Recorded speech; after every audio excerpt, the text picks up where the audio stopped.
ጠቅላይ ሚኒስትር አብይ አህመድ እሁድ ጥር 3 ቀን 2018 ዓ.ም ሚኒስትሮቻቸውን አስከትለው ጅቡቲ ነበሩ። በዚህ ጊዜ ጅቡቲ መሄዳቸው ለምንድነው አስብሏል። አብይ በራሳቸው የማህበራዊ ትስስር ገጽ ስለ ጉዟቸው በለጠፉት ጽሑፍ ከሀገሪቱ መሪ ጋር ስለመወያየታቸው እንጂ ለምን እንደሄዱ አልገለጹም። መሃሉን ደብቀውታል። እነሆ በአፍሪካው ቀንድ እየተፈጠረ ባለው ውስብስብና ፈጣን የፖለቲካ ለውጥ ምክንያት ሆኖ እንጂ አብይ ሰሞኑን ወደ ጅቡቲ ይጓዛሉ ተብሎ የሚገመት አልነበረም። ሆኖም እስራኤል ለሶማሊላንድ የሰጠችው እውቅና የግብጽ በሶማሊያ መስፋፋት እንዲሁም የኢትዮጵያና ኤርትራ ግንኙነት ወደ ጅቡቲ እንዲጓዙ አድርጓቸዋል እየተባለ ነው። ሶስቱም መነሻዎች በዝርዝር ስንመለከታቸው እስራኤል ለሶማሊላንድ እውቅና መስጠቷን ተከትሎ ከተቆጡ ሀገሮች ጅቡቲ ዋና ነች። አብይ በእስራኤል ውሳኔ ላይ እስካሁን መግለጫ ሳይሰጡ ቆይቷል።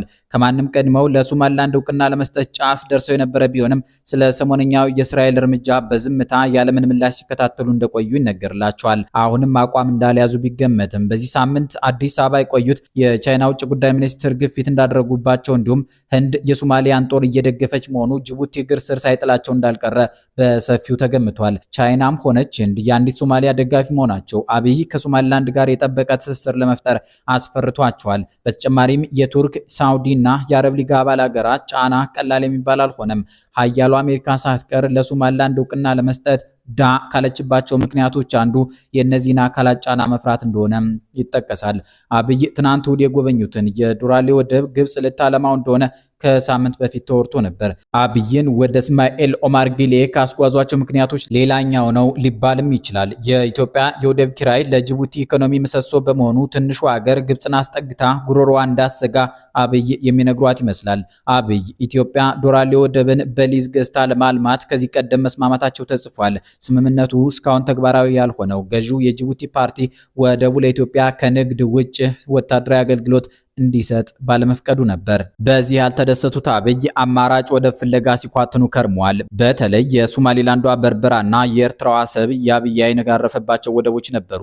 አብይ ትናንት ጅቡቲ መግባታቸው በሁለቱም ወደቦች ተስፋ በመቁረጣቸው ነው እየተባለ ይገኛል። ሶማሊያ ያለኔ ፈቃድ ሶማሊላንድ ውስጥ በሚገባ ማንኛውም ሀገር ላይ ጦርነት ከፍታለሁ ብላለች። በሰሞነኛው ውሳኔ ሳይቀር ሳውዲ በየመን ተገንጣዮች ላይ እንደምታደርገው ሁሉ በሶማሊላንድ ላይም ወታደራዊ እርምጃ እንድትወስድ በሶማሊያ ትጋብዛለች። በዚህም በየመን ለዓመታት የዘለቀው የሳውዲና የተባበሩት አረብ ኤሚሬትስ የውክልና ጦርነት በቅርቡ በሶማሊላንድ ይጀምራል የሚል ትንተና አለ። የሶማሊያው ፕሬዝዳንት ራሳቸው ከቱርክና ከአረብ ሀገራት ጋር ሆነን እስራኤልን ከሶማሊላንድ በኃይል እናስወጣታለን ብለዋል። ከዚህ መረዳት የምንችለው አብይ የበርበራን ወደብ የመጠቀም ፍላጎታቸው ላማለኝ በሰማይ ሆኖ መቅረቱን ነው። አብይ የኢትዮ ሶማሊላንድ የወደብ ስምምነት ከከሸፈ በኋላ ወደ ኢትዮ ኤርትራ ዞረው ነበር። ላለፉት 2 ዓመታት ገደማ አሰብ ከመንግስታቸው ደጋፊዎችና ባለስልጣናት አንደበት አጠፋም ነበር። እናም በአገሩ ህዝብ ዘንድ አሰብ ወደ ኢትዮጵያ ትመለሳለች የሚል ትልቅ ተስፋ ተሰንቆ ቆይቷል። የትናንቱ የጠቅላይ ሚኒስትር አብይ የጅቡቲ ጉዞ ያረጋገጠው ግን አሰብ በቀላሉ የማትገኝ አልማዝ እንደሆነች ነው የሚሉ አሉ። ጠቅላዩ ኤርትራን ተዋግቶ በቅርብ ዘመን የሚመጣ ወደብ እንደሌለ አውቀው ከጅቡቲ ጋር ጠበቅ ማለት እንዳለባቸው ወስነዋል ነው የሚባለው። የጅቡቲ ፕሬዝዳንት እስማኤል ኦመር ጊሌ በኢትዮጵያና ሶማሊያ መካከል ውጥረት ነግሶ ቱርክ ባስታረቀቻቸው ጊዜ አብይ በኃይል የሚሳካ ፍላጎት እንደሌለ ተረድቷል ብዬ አምናለሁ። ኢትዮጵያ የጎረቤቶቿን ህልውና ስታከብር የአሰብ፣ የጅቡቲ፣ የበርበራ ወይም የሞቃዲሾ ወደቦችን መጠቀም ትችላለች። ከዚህ አንጻር በቱርክ አማካኝነት የተደረገው ሽምግልና አዎንታዊ ሚና ተጫውቷል። እንደኛ ጅቡቲ ክሬሚያ እንዳልሆነች ከአዲስ አበባ ጋር በግልጽ ተግባብተናል ብለው ነበር። እነሆ አለዋለውና እንዲል የጎንደር አዝማሪ አብይ ዞረው በጅቡቲ እጅ ወድቀዋል። ዝነኛው ኢትዮጵያዊ የዲፕሎማሲ ጉዳዮች ተመራማሪ በለጠ በላቸው ይሁን ጅቡቲን የጥገኝነታችን መስፈሪያ ነው የሚሏት። ድሬዳዋ የተወለዱት የኢትዮጵያን ቋንቋዎች አቀላጥፈው የሚናገሩት በኢትዮጵያ የትምህርት ተቋማት እውቀት የገበዩት ኢስማኤል ኦመር ጊሌ ላለፉት 26 ዓመታት ማለትም ለሩብ መቶ ዓመት ያህል እየመሯት ነው። በመለስም በኃይልየም ባቢቹም ጊዜ ጠይሙ ሰው በጅቡቲ ዙፋን ላይ ናቸው። የ78 ዓመቱ የጅቡቲ ፕሬዝዳንት ኢስማኤል ኦመር ጊሌ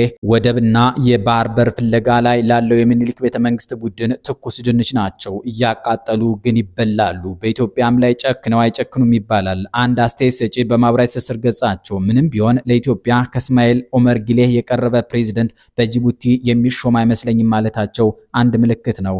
ግን በዙሪያቸው ለኢትዮጵያ መሪዎች አቃጣይ የሆኑ ኃይላትን ሰብስቧል። ኢትዮጵያውያንም ብዙ ጊዜ ጅቡቲ ለምትባል ካፌ የወደቀች ጥሬ ለምታክል በረሃማ ቀይ ወሬዎችን ይንሰፈሰፋሉ። ሰበቡም ወደ ባህር የመውጫ በር የመፈለግ መሻታቸው አንዲት አላባ ከመሆኗ ጋር ይገናኛል። በመሬቷ ላይ ጦር ሰፈር የገነቡ ጡንቸኞች መበራከትም አብይን እንቅልፍ ሊያስተኛ አይችልም። ጅቡቲ በእርግጥም በለጠ በላቸው ይሆን እንደሚሏት ለኢትዮጵያውያን የጥገኝነታቸው መስፈሪያ ሆናለችና። ያቺ በረሃማ የቀይ ባህር መቆናጠጫ ቀዳማዊ አፄ ኃይለ ሥላሴ ጅቡቲ የኢትዮጵያ ሉዓላዊ ግዛት ናት ያሉላት የእሳቸው ወዳጅ የነበሩት የፈረንሳይ ፕሬዝዳንት ቻርልስ ደጎል ጅቡቲ የኢትዮጵያ ግዛት ስለሆነች ለቀን ስንወጣ ለኢትዮጵያ እንመልሳታለን የሚል ቃል የገቡባት፣ ደርግ በዘመኑ ጅቡቲ ነፃ ግዛት ናት፣ ነፃ ሀገር ትሁን፣ የኢትዮጵያ አካልም አይደለችም የሚል ከሱ የማይጠበቅ ውሳኔ ያሳለፈባት፣ የወዝሊጉ ሰናይ ልኬ ጅቡቲ ነፃ ወጥታ አሁኑኑ ነፃ ሀገር ትሁን የሚል ከመንግስቱ ኃይለማርያም ጋር የሚመሳሰል አቋም ያንጸባረቀባት የአሁኑ ትውልድ የግር እሳት ናት። ኤርትራን ከእናት ሀገሯ ኢትዮጵያ ጋር አድርገው ማስተዳደር፣ በምጽዋ የባህር ዳርቻ መንሸራሸር የተቻላቸው፣ የኦጋዴንን ፖለቲካ በብቃት መጫወት የሆነላቸው፣ ጋምቤላን ከእንግሊዝ ጉሮሮ ማስጣል ያልተሳናቸው ቀዳማዊ አፄ ኃይለ ሥላሴ ጅቡቲን ወደ ኢትዮጵያ ለማስመለስም ብዙ ጥረዋል። ቀዳማዊ ኃይለ ሥላሴን የ1966 አብዮት መጥቶ ባያሰናክላቸው ዛሬ ጅቡቲ የኢትዮጵያ አንዷ ግዛት፣ የድሬው ልጅ ኢስማኤል ኦመር ጊሌህም የግዛቷ ተራ አስተዳዳሪ ብቻ በሆኑ ነበር። ለኢትዮጵያውያን ጉሮሯቸው የሆነችው አገረ ጅቡቲም የጥገኝነታቸው መስፈሪያ አትሆንም ነበር። በጉዳዩ ዙሪያ የጻፉት የወንዶሰን እሼቴ፣ ደርግ፣ መኢሶንና ሌሎችም የያ ትውልድ ፓርቲዎች በጅቡቲ ላይ እስከዛሬ ድረስ ኢትዮጵያን መጻጉዕ ያደረገ ታላቅ ስህተት ፈጽሟል ይላሉ። የዚያ ትውልድ ልሂቃን በዚህ የወንዶሰን እሼቴ ስህተት በሚሉት የታሪክ አጋጣሚ ውስጥ እየዋኙ ሳሉ የ1969 ዓ.ም የሶማሊያ ወረራ መጣ። አንዳንድ የዚያ ዘመን የታሪክ ሰነዶች እንደሚያትቱት ኢህአፓም ከወንድም የሶማሊያ ህዝብ ጋር መዋጋት የለብንም ብሎ ጦሩን አሸሸ። እነ ህወሓትና ሻዕቢያም ደርጉን አላገዙትም። በዚህና ሌሎች ምክንያቶች የኢትዮጵያ መንግስት የሶማሊያ ወራሪ የሚላቸውን ኃይላት በሚሊሻ መክቶ የዛሬው ምስራቅ ኢትዮጵያ ከታላቋ ሶማሊያ ርዕይ ቢያተርፍም ወደ ጅቡቲ ተስፋፍቶ የኦመር ጊሌህን ሀገር ወደ ህብረተሰባዊ ኢትዮጵያ ካርታ መደነብ አልቻለም። በእርግጥ የጅቡቲ የጥንት ተፈጥሮም ለኢትዮጵያ መሪዎች ግራ አጋቢ ነበር። የነገሩ ዘፍጥረት በአውሮፓውያን የዘመን ቀመር 1897 ላይ አፄ ምኒልክ ከፈረንሳዩ ገዢ ሊዮንሲ ላጋርዴ ጋር ውል ሲዋዋሉ ይጀምራል። ያ ውል ኢትዮጵያ አኳየርስ ፓርትስ ኦፍ ጅቡቲ አፍተር ሳይኒንግ ኤ ትሬቲ ዊዝ ፍራንስ የሚል አገላለጽ አለበት። ኢትዮጵያ የጅቡቲ የሆነ ክፍል ጌታ ናት ማለት ነበር። ዳግማዊ አፄ ምኒልክም ጅቡቲን በተመለከተ ከዚህ ቀደም የኢትዮጵያ የግዛት ዳርቻ ከባህሩ ይደርስ ነበር። አስፈላጊው አቅም ስላልነበረን የጠረፍ ግዛቶቻችን በአረቦች እጅ ወደቁ።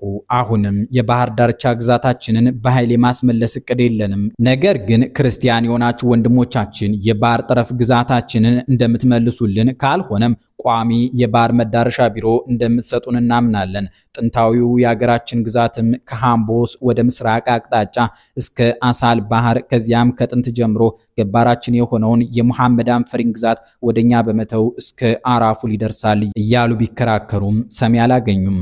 አባዳኛው በፈረሙት ጅቡቲን የኢትዮጵያ ግዛት የሚያደርግ ውል ፈረንሳይ ሐሳባቸውን ተቀብላ ጅቡቲ የኢትዮጵያ አካል እንደሆነች ዕውቅና ሰጥታ ነበር። የአድዋው ባለድል ግን ይሄ ውል ሲተገበር ለማየት አልታደሉም። ጅቡቲን ፈረንሳይ እንደያዘቻት ዳግማዊ አፄ ምኒልክ አረፉ። ልጅ ኢያሱም ፈረሴን ከቀይ ባህር ውሃ ሳላጠጣ አልነግስም በሚለው መርሃቸው መሰረት ጅቡቲ ወርደው ለጋስ ለመምሰል ለጅቡቲ ሰዎች ዝርዝር ሳንቲም ሲወረውሩ ቢታዩም ያሰቡትን ከግብ ሳያደርሱት ተፈሪ ፈነቀሏቸው።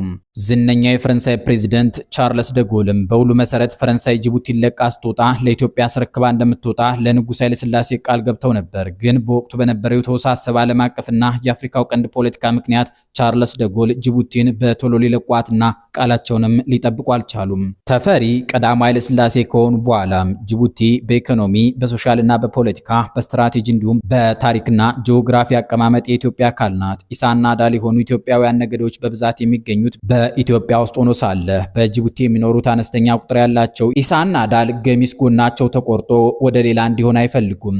ኢትዮጵያም አትፈቅድም።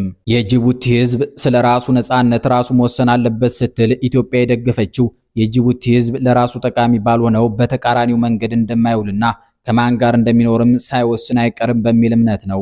ኢትዮጵያ የጅቡቲ ህዝብ ጥቅሙ ወዳልሆነ አቅጣጫ እንዳይወድቅ ከኢትዮጵያም እንዳይለይ ለማድረግ ተግታ የሚሆነውን እርምጃ ለመውሰድ ቁርጠኛ ሀሳብ አላት እያሉ ነገር ግን እትዬ ጅቡቲን ወደ እንግሊዝ ሲሰደዱ ማምለጫ ከማድረግ በስተቀር የረባ ነገር ሳይከውኑባት አልፈዋል። ጅቡቲም ቀዳማዊ ኃይለ ሥላሴ ካረፉ ከ2 ዓመት በኋላ እንደ አውሮፓውያን አቆጣጠር በ1977 ከፈረንሳይ ቅኝ ግዛት ነፃ ወጥታ ራሷን የቻለች ሀገር ሆነች። ጅቡቲ ነፃነቷን ባወጀችበት ጊዜ በኢትዮጵያ የዘመን ቀመር 1969 ዓመተ ምህረት ላይ 4 ኪሎ ስልጣን ላይ ደርግ ነበር። ደርግ ደግሞ ከሶማሊያ ጋር ከባድ ጦርነት ውስጥ ገባ። በእርግጥ ሶሻሊስቱ ደርግ በጅቡቲ ጉዳይ ላይ ከቀዳማዊ ኃይለ ሥላሴ መንግስት የተለየ አመለካከት ነበረው። ደርግ እንደ ንጉሱ ጅቡቲ የኢትዮጵያ ሉዓላዊ ግዛት ናት ብሎ ያምንም ነበር። ወንዶሰን ብዙ ሰው የማያውቀውና ያለ ማረጋገጫ የሚያወራው ምኒልክ ጅቡቲን ሸጧት ብሎ ነው። ይሄ ግን ፈጽሞ ውሸት ነው ይላሉ። እንደ ጸሐፊው ገለጻ ፈረንሳይና ምኒልክ በ1897 ዓመተ ምህረት የተዋዋሉት ውልም ይህንን አያሳይም ሲሉ ይከራከራሉ። ወንዶሰን ምኒልክ ጅቡቲ የኢትዮጵያ እንደሆነች አሳምነው ተዋዋሉ እንጂ በሊዝ አልሸጧትም ብለውናል። በኢትዮጵያ አቆጣጠር በየካቲት 1969 ዓ.ም ጅቡቲ ሪፈረንደም አካሂዳ በ98 ከመቶ አብላጫ ድምፅ ነፃ ሀገር ነኝ ብላ አወጀች። ከሞኙ የደርግ ደጅ ጅቡቲ የተባለች ውድ ሞፈር ተቆረጠች የሚሉ አሉ። ትኩረታቸውን በሶማሊያ ወረራ ላይ ያደረጉት የመንግስቱ ኃይለማርያም አስተዳደር ሰዎችም በአስቸኳይ ተሰብስበው በጅቡቲ ጉዳይ በሶማሊያ ተሸነፍን፣ እኛ በደንብ አልሰራንም በማለት ተመልሶ ሊመጣ የማይችለውን ታሪካዊ ስህተት አመኑ። ሌፍትናንት ኮሎኔል መንግስቱ ኃይለማርያም ጅቡቲን አስመልክተው ከገለጹባቸው አጋጣሚዎች ባንዱ የሶማሊያ ዳሃሪ መንግስት በጅቡቲ ላይ ያለውን ይገባኛል ፍላጎቱን ካለወጠና አሁን ከሚያካሄደው ጸረ ሰላምና ጸረ ህዝብ አድራጎቱ ካልተቆጠበ ለሌላ ፍልሚያ የሚጋብዘን መሆኑ ሊታወቅ ይገባል ማለታቸው ተጽፏል። የሆነ ሆኖ በጊዜው ኢትዮጵያ የአሰብና ምጽዋ ወደቦች ጌታ ስለነበረች ጅቡቲ በወደብ አይነት ስትታይ አንድ ጉሮሮ ብቻ ሆና አትታይም ነበር። ጅቡቲዎች የነሱን ወደብ ትጠቀምላቸው ዘንድ ኢትዮጵያ እግር ስር ወድቀው ይለምኑ እንደነበርም አንብበናል። የሚያስፈራው ነገር ግን ጅቡቲን ብትሆን ዛሬ በወደቧ ላይ ሙሉ በሙሉ አዛዥ ያለመሆኗ ነው። ፈረንሳይ፣ ቻይና፣ አሜሪካ፣ የተባበሩት አረብ ኤምሬቶች፣ ጃፓን፣ ጣሊያንና ጀርመን ተቀራምተዋታል። ከአፄ ምኒልክ እስከ ጠቅላይ ሚኒስትር አብይ ድረስ ያሉት 6 የታላቁ ሀገር ኢትዮጵያ መሪዎች በሙሉ ስለ ጅቡቲ አስፈላጊነት በጣም ገብቷቸው ሁሉም የተቻላቸውን አድርገዋል። አፄ ምኒልክ ጅቡቲን የኢትዮጵያ ግዛት በማድረግ በ1897 ዓ.ም ከፈረንሳይ ጋር ተዋውሏል። ልጅ ኢያሱም ጅቡቲና ኤርትራ የኢትዮጵያ ግዛት እስካልሆኑ ድረስ አልነግስም የሚሉ ነበር። ጅቡቲያውያንም ኢያሱን በጣም ይወዷቸው እንደነበር አንብበናል። ንጉሥ ኃይለ ሥላሴም ጅቡቲ የኢትዮጵያ ሉዓላዊ ግዛት ናት እያሉ ጅቡቲን ወደ ኢትዮጵያ ለማምጣት ብዙ ለፍተዋል። መንግስቱ ኃይለማርያም ይሄ ገብቷቸው ገና ስልጣን ሳያደላድሉ በብርሃኑ ድንቃና ዘመነ ካሴ በሚባሉ ሰዎች በምስጢር የሚመራ ቡድን አቋቁመው የጅቡቲን ነገር አስጠንተው እንደነበረ መረጃ አግኝተናል። መለስ ዜናዊ አስረስም ጅቡቲዎች እርስ በርስ ተከፋፍለው ሲጣሉ ካልተስማማችሁ ወታደሮቻችንን ጣልቃ እናስገባለን እያሉ ወታደሮቻቸውን ወደ ጅቡቲ ድንበር በማስጠጋት ያስፈራሩ ነበር። ጠቅላይ ሚኒስትር አብይ ደግሞ በዘመናቸው ስልጣን እንደያዙ ወዲያው የመጀመሪያ ጉብኝት ያደረጉት የኢትዮጵያ ጉሮሮ ወደምትባለው ወደ ጅቡቲ ነበር። ይሄ ሁሉ ፍልሚያ የሚያሳየው እንኳን አሁን አሰብና ምጽዋ በግዛቷ ስር ያልሆኑላት ኢትዮጵያ እኒህ የቀይ ባህር ዳርቻ ሀብቶች በቁጥጥሯ ስር የነበሩላት ጊዜም ጅቡቲ ምን ያህል አስፈላጊ እንደሆነች የሚረዱ መሪዎች እንደነበሯት ነው። የጫት ዲፕሎማሲ የሚባለውን ነገር በምስራቅ የኢትዮጵያ አካባቢዎች የጀመሩት ቀዳማዊ ኃይለ ሥላሴ ናቸው። ጅቡቲዎች የመጀመሪያውን የህዝብ ውሳኔ ሊያደርጉ በተዘጋጁበት ወቅት የጅቡቲ ፖለቲከኞችን ለመሳብ ጫት በብዛት ወደ ጅቡቲ ተልኳል። ይህንን የቆሻሻ ፖለቲካ ስልት ደርግም ኢህአዴግም በተቃራኒው ማለትም ባለመላክ ተጠቅመውበታል። በንጉሱ ጊዜ አዲስ አበባ ከተማ የሚገኘው ሊሴ ገብረ ማርያም ፈረንሳይኛ የሚያስተምረው ትምህርት ቤት የተቋቋመውም ጅቡቲያውያንን ለማስተማር ነው የሚሉ ምንጮች አሉ። ለጅቡቲዎች ያደረጉትን ሽር ጉድ የሚናገሩት መንግስቱ ኃይለማርያም ወልድ ለይታገሱ ጌትነት የስደተኛው መሪ ትረካዎች ላይ ሲነግሩት ያነሱት አንድ ጉዳይ ይሄው የሊሴ ገብረ ማርያም ትምህርት ቤት ነገር ነው። በጊዜው ጅቡቲ ውስጥ የሚኖሩት አፋሮችና ኢሳዎች አይማሩም ነበር። የቀድሞ የጅቡቲ መሪ የነበሩት ጉሌት ኦፕቲዶንም አዲስ አበባ ባለው እነ ሳህለወርቅ ዘውዴ በተማሩበት ሊሴ ገብረ ማርያም ውስጥ ፊደል ቆጥረዋል። እሳቸው እንዲያውም አክለው የኢትዮጵያን ባህልና ቋንቋም አብረው ተማሩ። ድሬዳዋም ሌላ ተመሳሳይ ትምህርት ቤት ተቋቋመ።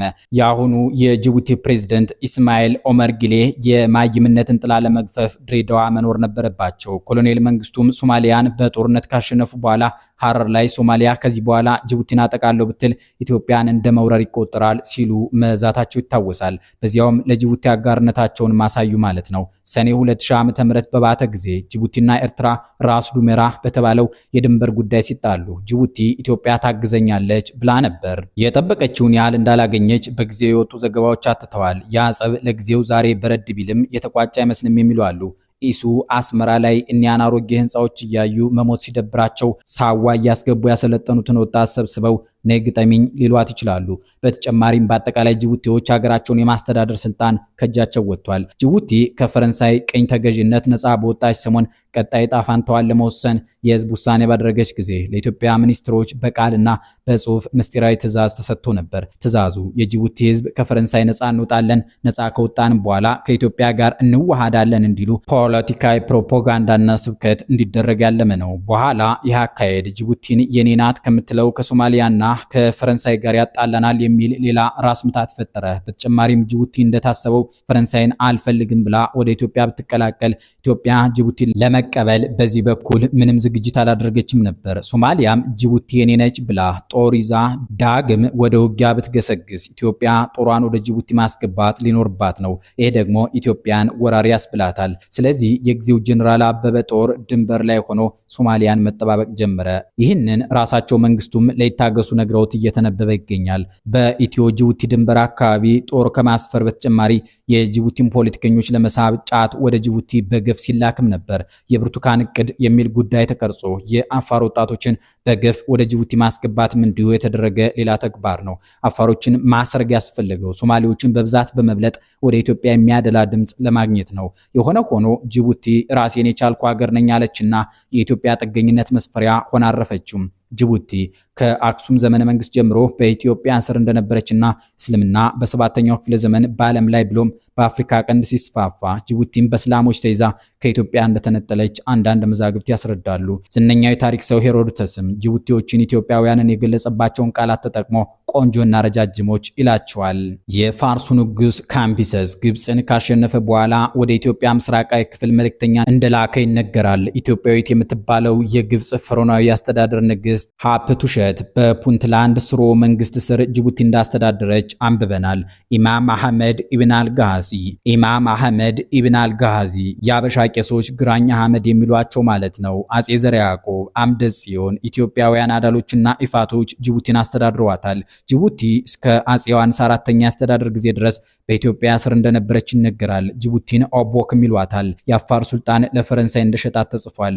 ከዚያ አውሮፓውያኖች ስክራምብል ፎር አፍሪካ ብለው አፍሪካን ሲቀራመቱ ፈረንሳይም ሙሉ ጅቡቲን ይዛ ለ94 ዓመታት በቀኝ ገዛቻት። ወደፊትስ ምን ይደረግ የሚለው ጥያቄ እዚህ ትውልድ ላይ ያረፈ ነው። መቼስ ቻይናና አሜሪካ ምስራቅ አፍሪካ ተገኝተው የሚጣሉበት ምክንያት የምጣኔ ሀብት ደህንነታቸውን ለማስጠበቅ ነው። ለዛሬ ብቃን። ሰላም ይስጥልን።